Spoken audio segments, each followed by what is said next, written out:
Information Technology Infrastructure.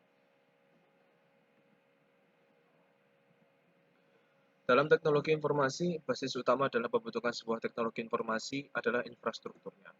Karena tanpa infrastruktur yang memadai, teknologi informasi tidak dapat tercipta. Infrastruktur TI yaitu serangkaian dari perangkat keras dan lunak yang dibutuhkan untuk mengoperasikannya. Perkembangan IT yang semakin besar, cepat, dan luas membutuhkan infrastruktur yang mengimbanginya. Khususnya bagi perusahaan-perusahaan besar, infrastruktur TI termasuk dalam skala prioritas. Mengingat sistem informasi berperan besar dalam pengaturan, manajemen, atau pengoperasian sebuah perusahaan. Hubungan antara IT, perusahaan, dan konsumen. Jadi semua saling berkesinambungan, saling bersinergi. Dari bisnis strategi, IT strategi, dan information technology itu semua bergabung pada IT service dan infrastruktur yang akan digunakan oleh customer service, supplier, dan enterprise. Tapi permasalahan yang dihadapi adalah sumber daya yang berkurang, infrastruktur yang mahal, sehingga solusi yang ditawarkan adalah perampingan pusat data. Jadi pusat datanya dirampingkan dengan cara beberapa teknik, bisa menggunakan cloud computing dan ada beberapa teknik lainnya. Yang kedua adalah menerapkan komputasi skala perusahaan. Jadi komputasinya skalanya skala perusahaan besar. Nah, ini bisa menyewa perusahaan lain atau biasanya kalau untuk perusahaan besar bisa menyewa cloud computing. Ini secara perkembangan infrastruktur TI. Ini mainframe tahun 1959. Yang kedua personal computer tahun 1981. Yang ketiga client atau server tahun 1983. Yang keempat adalah enterprise computing 1992. Yang terakhir adalah cloud and mobile computing sampai sekarang, tahun 2000 sampai sekarang. 7 komponen utama dalam infrastruktur teknologi informasi. Pertama adalah platform hardware, kedua adalah operating systemnya, ketiga aplikasinya, perangkat lunak, keempat pengolahan dan penyimpanan data, kelima adalah platform jaringan atau telekomunikasi, keenam adalah platform internet, ketujuh adalah layanan integrasi sistem konsultasi. Berikut adalah infrastruktur ekosistem dari TI, ekosistem infrastruktur TI. Ada data management, internet platform, komputer hardware, operating system, enterprise software, networking and telecommunication, konsultan, and system integration. Itu ada perusahaan-perusahaan yang menghandle di bagian tersebut. DBMS, Database Management System. Database adalah kumpulan data yang terorganisir, umumnya disimpan dan diakses secara elektronik dari sistem komputer. Di mana database lebih kompleks, mereka sering dikembangkan dengan menggunakan desain formal dan teknik permodelan. Sistem manajemen basis data adalah perangkat lunak yang berinteraksi dengan pengguna akhir, end user, aplikasi, dan basis data itu sendiri untuk menangkap dan menganalisis data. Perangkat lunak di BMS juga mencakup fasilitas inti yang disediakan untuk mengelola database. Jumlah total database di BMS dan aplikasi terkait dapat disebut sebagai sistem database. Seringkali istilah database juga digunakan untuk merujuk ke salah satu DBMS, sistem database atau aplikasi yang terkait dengan database. Kesimpulannya adalah DBMS adalah suatu program untuk mengelola database.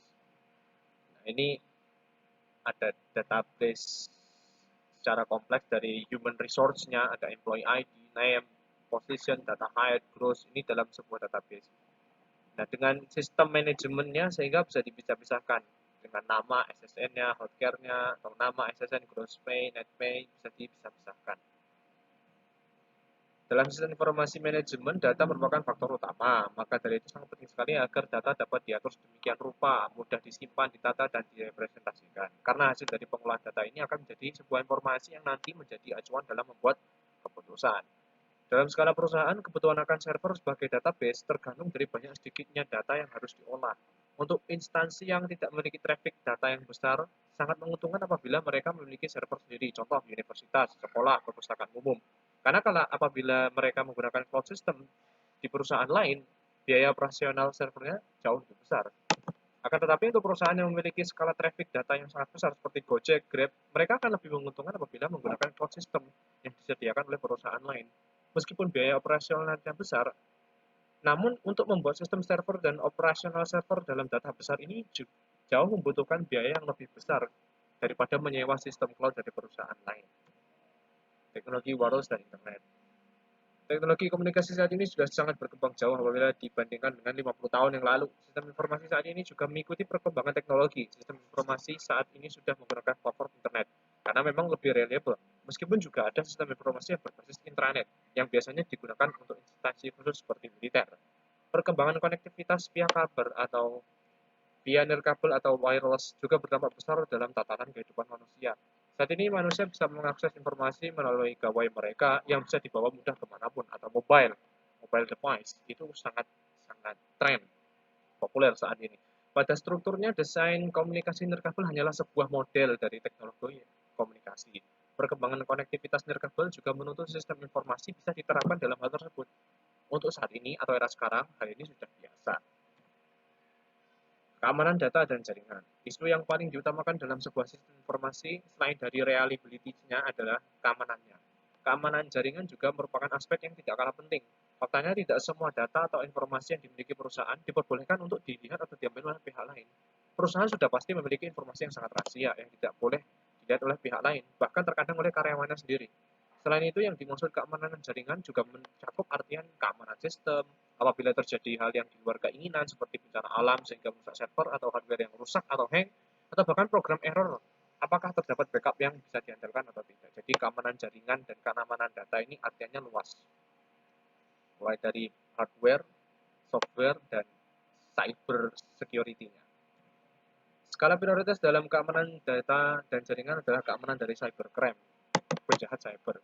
Semakin besar skala perusahaan, semakin besar juga persentase untuk diserang oleh para cybercrime. Hal-hal yang dilakukan cybercrime adalah pencurian uang, pencurian data, atau perusakan sistem. Ini adalah hal yang paling umum. Meskipun ada beberapa cybercrime yang hanya untuk sekedar bersenang-senang.